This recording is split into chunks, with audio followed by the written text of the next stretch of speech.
it has to be deeper than that. Okay, you got my attention, but I'm gonna ask you further. So now if you acting like, people out in the country that I grew up with, yeah, I'm gonna look your way, but I'm not stopping there. I'm gonna push. Okay, so what's your values? What is it that you want to run on? What type of policy are you trying to bring about?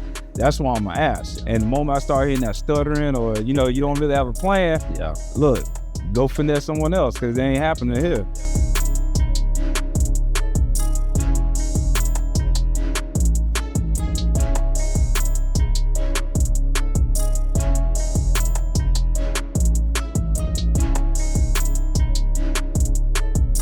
Welcome, world. Welcome, family, to another episode of the EL2A Podcast. I'm your host, Jamie Gilmore Jr.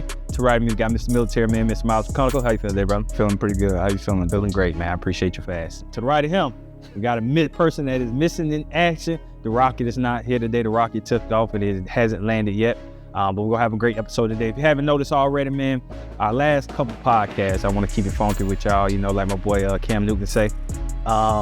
It's just been a lot of glitchy and a lot of stuff going on because we had some technical difficulties behind the scene. We didn't know what it was, but we figured it out and we're back in action, man. So as you're watching this, I'm pretty sure it looked crisp and clean as it always did before. So we're back in action. So we appreciate y'all.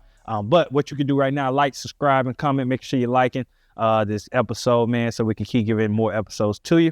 Another thing is it's a lot going on in the world right now. As you're watching this podcast, we know who what number president this is.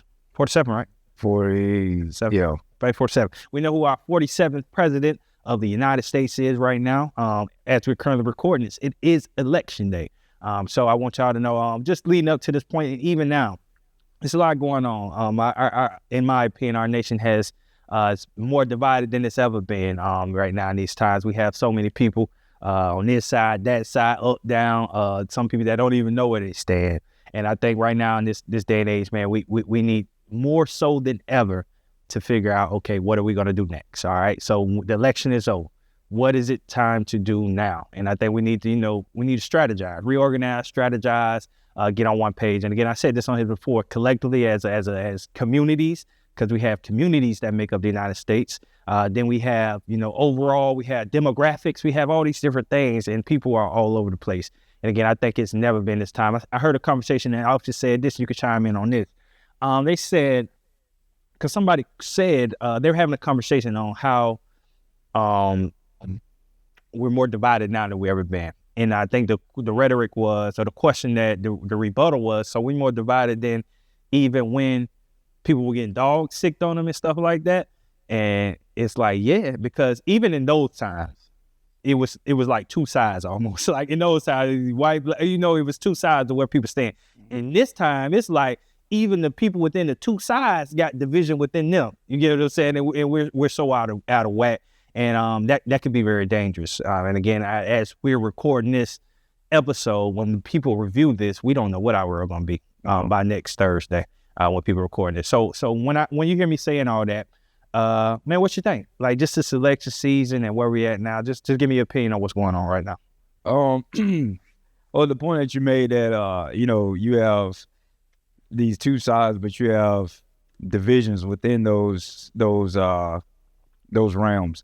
That wasn't always there. You had, back in the day, they would call like the lily whites or whatever, but they were more like your extreme conservative groups, different things like that. So you had splinter groups within political factions back in the day, but it wasn't as bad as it is now. Now, because that's a result of extreme polarization, which it sells, but there's a price to everything. It sells, in media. You get the clicks, you get the people tuning in when you make it so polarized and everything. But what you end up doing is you end up fracturing your own group, your own demographic, because you're gonna have some people on the left or on the left that's here in America, which is the Democratic Party. You're going to have some people that say, look, this is too far, even for me. Yeah. And on the right, conservatives, you have people that say, look, that's even too right-leaning for me. That's too much. You're doing too much.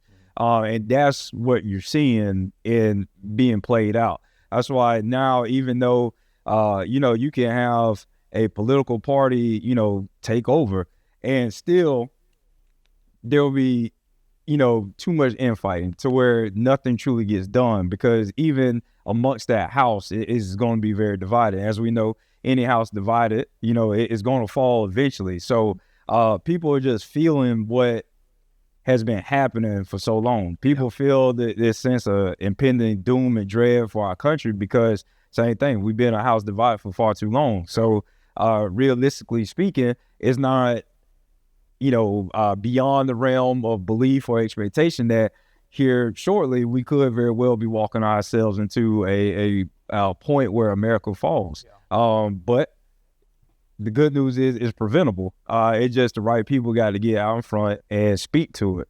And that's the thing. No one's really being represented as more objective. Everything is, it's either this or nothing. And you can't operate like that. Yeah. Sometimes I even heard, man, it's a saying that said, and I hope I'm saying this right, sometimes it's better to go back to go forward. Yeah. And even in the sense, that makes me think of the question, how did we even get here? Think about in this time that we're in, even in the election we got the first woman that's ever ran for the election for the president. And even in that time, that makes me think back to Barack Obama. So if you think back to that time, Barack Obama, the first black person ever run, the feeling that was felt around that time, again, was first person to ever do something. That's a historical moment. In that time, I think there was a sense of oneness. There was a sense of people, it was more so in the two sides than what we're talking about. And now we flipping forward to where we're at now.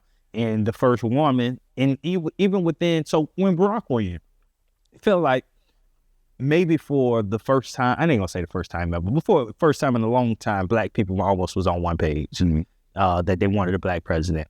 Now that we get it sits down and we have Kamala, even if it's, again, the race thing is tricky. Some people say black Indian, that's a whole nother thing.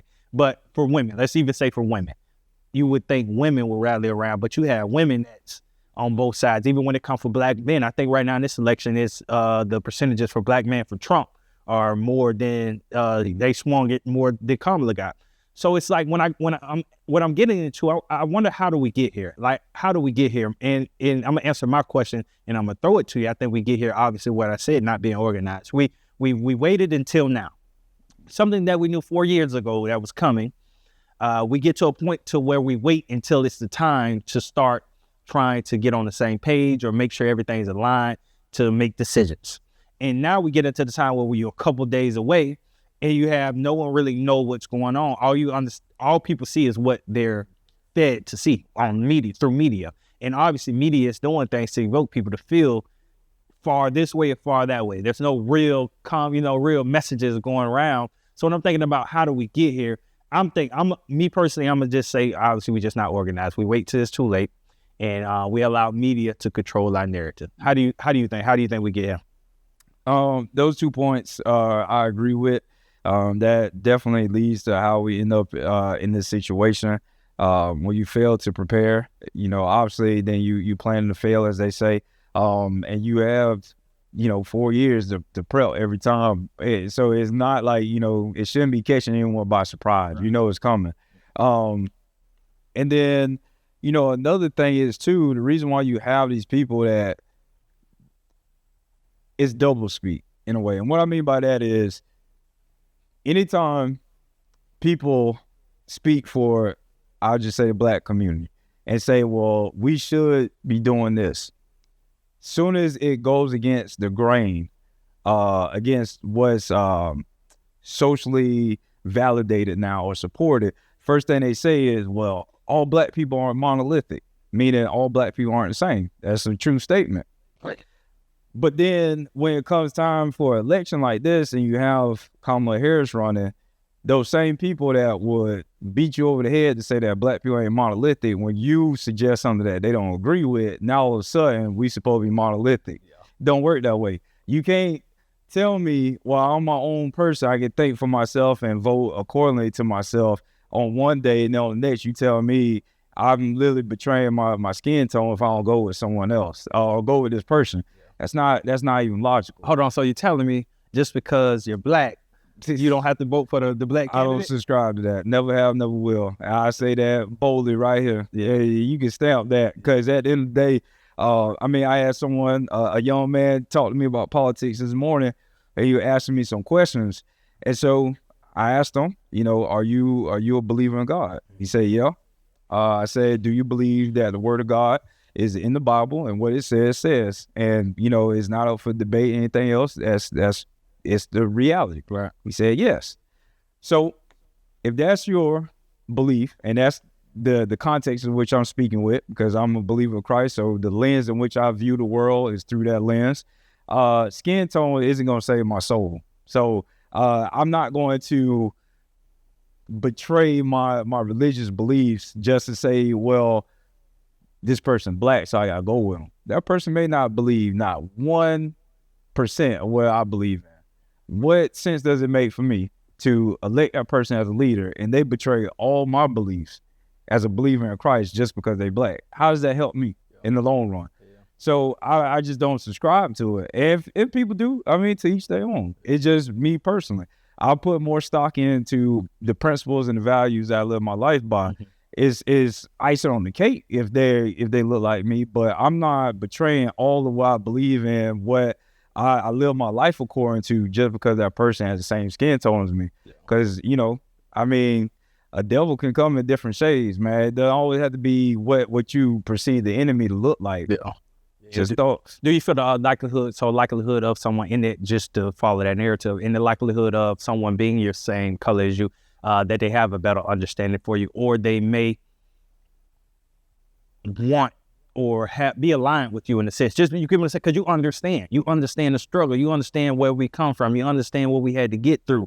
So now that you're there, same thing Brock had to deal with. You give him saying Brock was supposed to be our savior. Brock was supposed to do, you give him say X, Y, Z, because he's a black man. You know what I mean? Come on, bro. You get what I'm saying? Like, so, and I just had a conversation that made me think about a conversation I had actually here with a guest we actually had here. We're leaving out, and I forget how we got to it, but I said at the general core of everyone, you are attracted or you adapt to folk who look like you. And let me explain what I mean when I say that. A black man, when he say a black man, there's a sense of commonality that you, even from our handshakes, it's all types of comedy skits about that. Black man, you don't even know. It's an embrace. There's a connection because of just common understanding. You as a black man, at some level, you have to feel me. We have to feel each other. Right.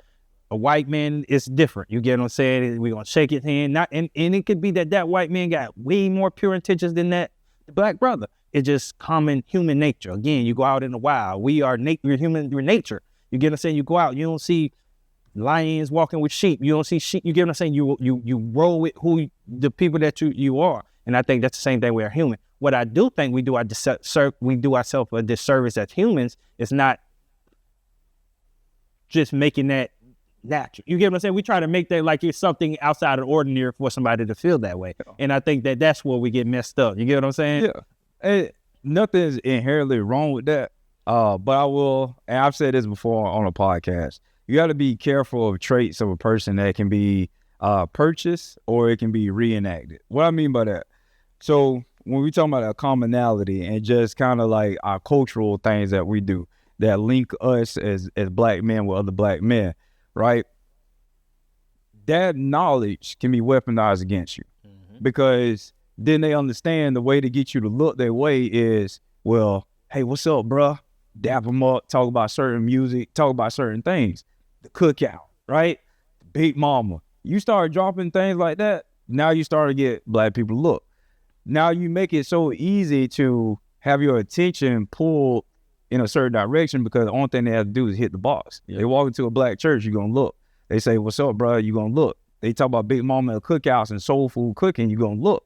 These are stereotypes and nothing necessarily wrong with that. But again, it has to be deeper than that. Okay, you got my attention, but I'm going to ask you further. So now if you acting like, people out in the country that I grew up with, yeah, I'm going to look your way, but I'm not stopping there. I'm gonna push. Okay, so what's your values? What is it that you want to run on? What type of policy are you trying to bring about?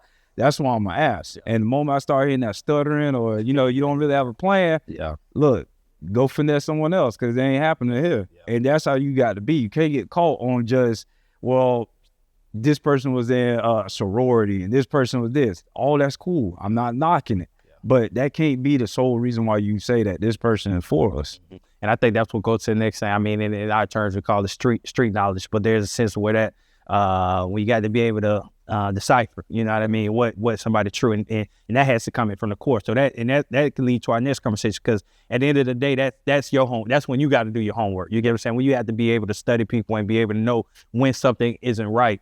And even now, so thinking now again, just trying to be, you know, fully transparent with the podcast, knowing that we honestly don't know who's going to win the election, but by the time they're watching it, somebody's going to win.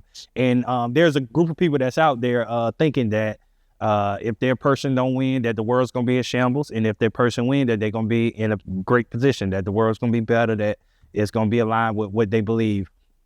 I believe that no matter who wins, that we all going to have to wake up, and we said that here on the podcast, we all going to have to wake up and be able to do for self. We're going to have to be able to create systems and for ourselves, for our community, for what we do to be able to make this place better. Right. If we think and we put our beliefs in one man, one woman, to be able to make changes for us in our household, again, come look. If I walk to the DC right now and walk past Trump, he ain't gonna know my name. Trump, he ain't gonna know nothing about me. He just gonna know I'm black. You get what I'm saying? So what's he really gonna do to change my life? You get what I'm saying? And so for instance, I think the world needs to know, okay, what do I do now? They need to know, like, what are the next steps do I need to take to make sure that I can create change? Because again, whoever won, now I really want to see a change in my community. I feel that, and I think everybody see after this political season, bro, I think everybody can generally look at each other and say, we messed up. We're in a bad space right now as a society, as people.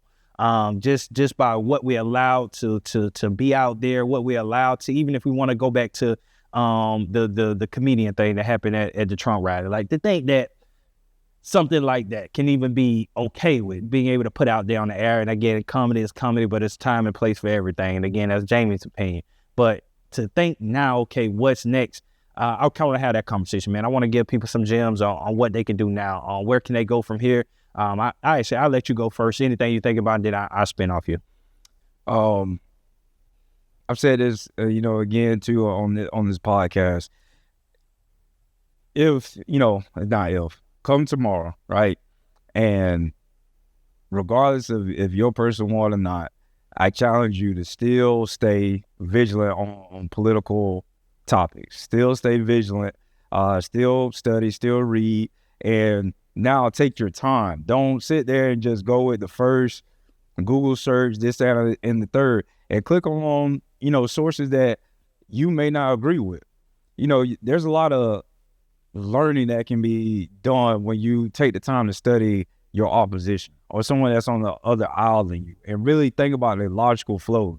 So that's even like what we were talking about earlier on this podcast, like, so that no one misconstrue what I'm saying. I'm not talking about the individual candidates that were on the ballots this year. I'm talking about the thought process that get us in these situations, to get us to where we have these types of candidates, or that fuel all the things that we complain about after today. Yeah. After, because even if the person win that folks want, they're still gonna have some level of complaint literally the day after. So you're gonna have to stay vigilant about politics and really understand it in depth, how it connects to your life, and start local.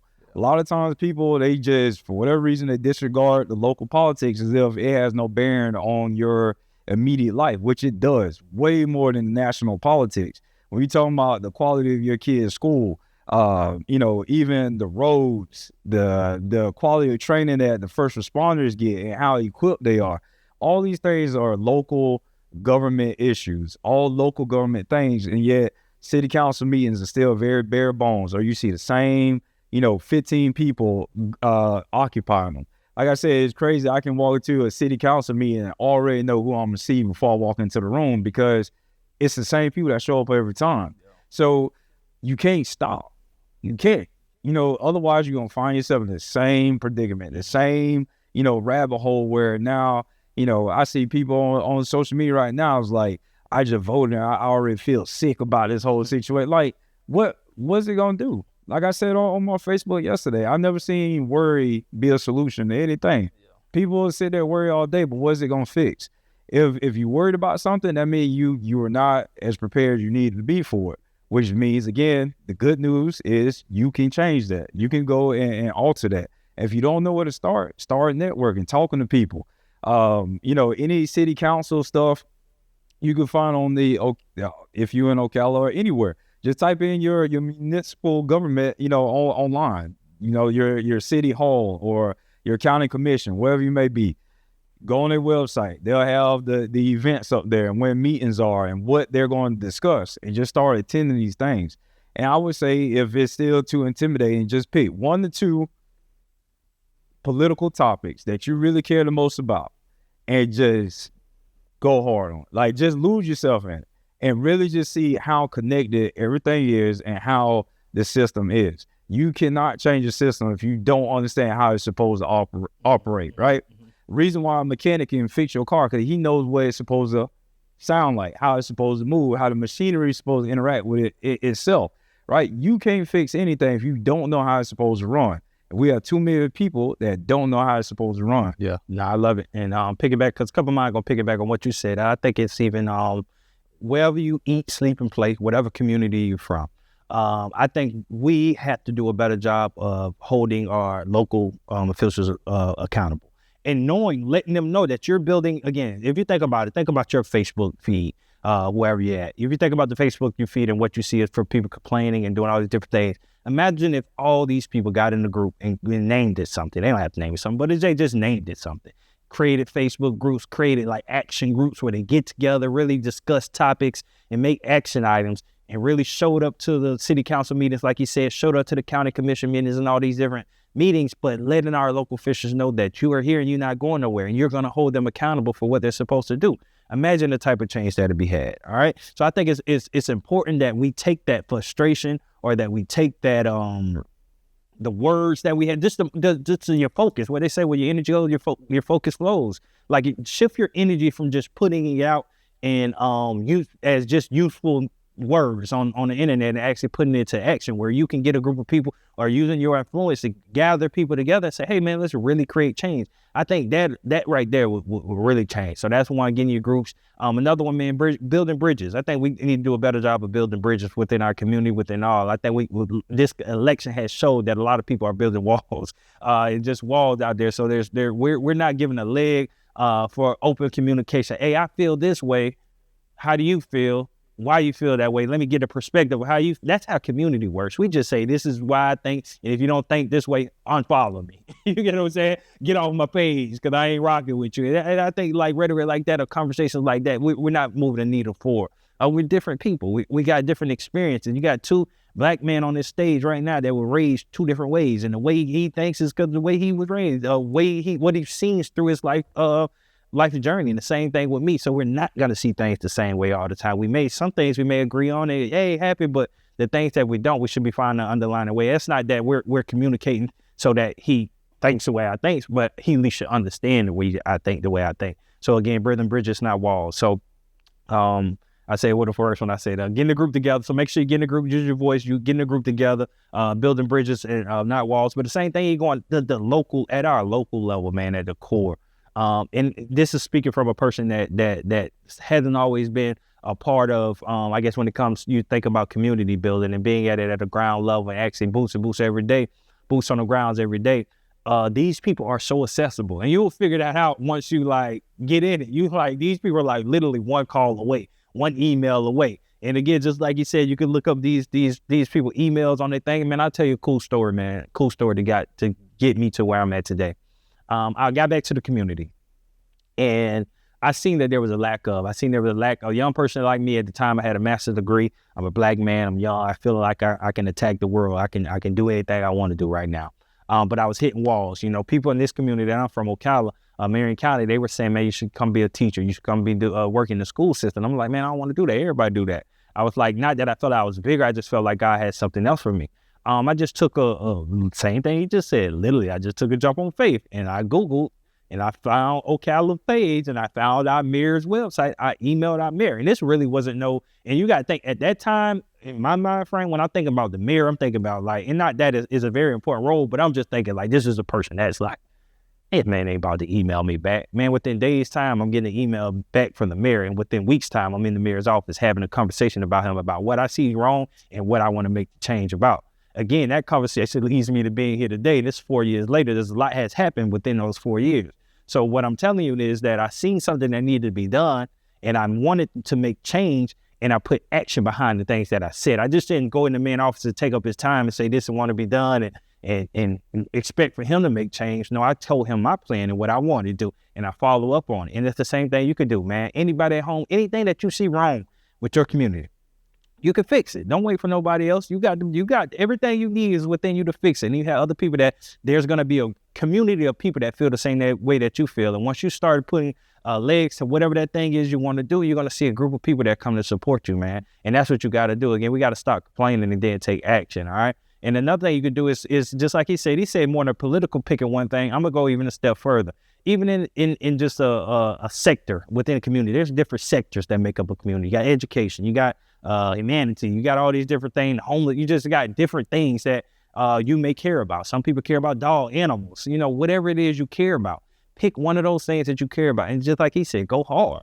Just go hard. What can I add to it? What organizations are already operating in that space? Go volunteer for those operations and then see what you can do to just add. And you may find out your next job just by being curious, by wanting to make change. So think about that. Think about something that you actually care about, something that you have near and dear to your heart. You just start volunteering or just being nosy. My pops used to always say that you got to be nosy sometimes, to figure out what's going on. You go be nosy, research it, and then next thing you know, you're working for this organization and you're working within your passion. You're working within something that's near and dear to your heart. What's that's going to do for you, just as a person and your growth, and then what it's going to do for the community? Because now we have people within spaces that actually want to be there. So many times we get people that just get into careers or jobs just because it was pushed on them or it just how it happens so to be there. But if we can get people that actually want to be there and have the heart for it, that's going to make change, man. So those are some nuggets for me. I don't know if you got any more to add as I was going on. That was a little drops for me. You got any more? That was... Yeah, I mean, last thing, just define what type of leader you truly want. And that's the biggest thing. Again, the lens that I look at the life that's in front of me is through a biblical lens. That's my belief. So I view leadership based off of that. So in order for me to choose or to vote for a leader, I have to truly understand what it is, my perspective, my values call for in a leader. What does that look like? And so that's why I always talk about servant leadership, different things. Humble leader, someone that's not in the position just so that they have authority and power over other people. And the true understanding that if you're a leader, your calling is to serve. You have to serve the people that's underneath you. That's why you're there. And we have to get back to understanding the role of public servants. We worship the ground that these folks walk on way too much, and we give them an inflated sense of self. And then they start feeling like, well, it doesn't matter if I do anything for them or whatever. The only thing they got to do is just overpromise, and they already know they're going to walk in. Once they do that, it's their show there. We have to hold these people accountable. We have to stay true to the values in which we want out of our actual leaders. And we have to hold true to that no matter what. It's the only way that you're going to change this system. Oh, man. Are you passionate to your purpose, man? I'm telling you, there's a lot of people that have passion. Everybody. You're passionate about something. You have something that you want to do or something that you want to see change. When you wake up every day, you see things that aren't, you may see some things you like, some things you don't like. Be able to really turn that into your purpose, man, and why you wake up every day. I'm telling you, if we can get everybody operating with that frequency, man, of the things that I don't like or the things that I think need change, I'm going to wake up with the mindset and the goal and the fire to make that change. If we can get everybody operating, we can turn the tides of where we at. Because again, I don't want to loosely even act like, man, we in a bad time right now, as a society, as people, just how we interact deal with one another, interact with one another, think that if somebody is opposite or think opposite as me, how we become enemies. We're just in a very bad spot. So we need everybody operating in the sense of again, keeping God first and foremost. And after that, man, if you can find something that you're really, really passionate about and turn that thing into purpose. Again, God put us all here for a reason. There's a reason that we're on this earth. We just got to figure out what that is. And when we can start operating and aligning ourselves and what God has for us, we can't lose. So that's my call to action, man. I think I want to keep it there. That's a call to action for the viewers that's watching this. Again, I think if you're watching this podcast, you are that person. You are a person that knows that's just more for me. I always say, and I want to applaud you, give yourself a round of applause, pat on the back. a lot of people, it's more hard to tune into something like this, because first of all, it's something new. If you're tuning into this, you're here because you want to learn. Most people would rather be watching whatever the Thursday night show is, or something that's going to entertain him, some Housewives or some other stuff that's entertaining, because it's more easy to do. And I get it. Most people had a long day. When you come home, you just want to be able to get a sense of enjoyment, laugh, or whatever something's going to give you. But you, the person that's watching this, you're taking time out of your day to actually learn.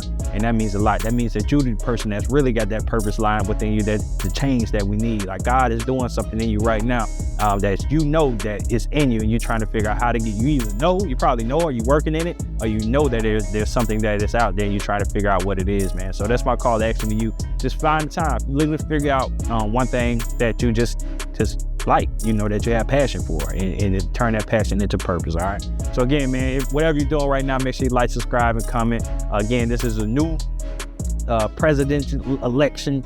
A person that has been elected right now. We don't know who it is at this time, but I'm gonna tell you this: no matter who it is, you got to wake up each and every day and be your best self. You got to wake up each and every day, change something right in your household, then go out into your community, change something in your community. All right, you got people that need you, people that care about you, and people that actually that know your name, that you can help out. All right, stop worshiping people that don't even know who you are.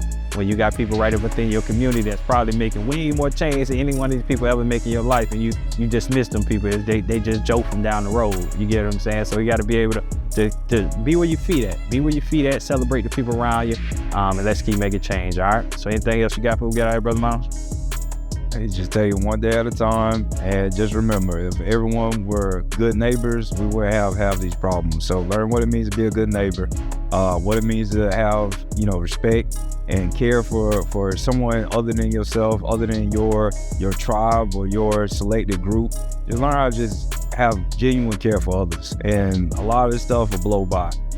Everything is a time and season for everything. So don't sit there and make permanent decisions, as they say, over something that's just momentary, or losing relationships and all this other crazy stuff that's going on. It's not worth it. It's not worth it. If you spend any amount of time investing in another person, it's not worth casting them aside because of an election or over politics. There's better ways to handle it. I encourage you to find better ways to handle it, because this not it. It's not it. Yeah, I like it. It's not it, man, but we're going to make it, man. We're doing the duty here, and I hope you do the same, man. Change your community around. Be that change agent to change the world, man. So we'll see you at the top. All right, next time.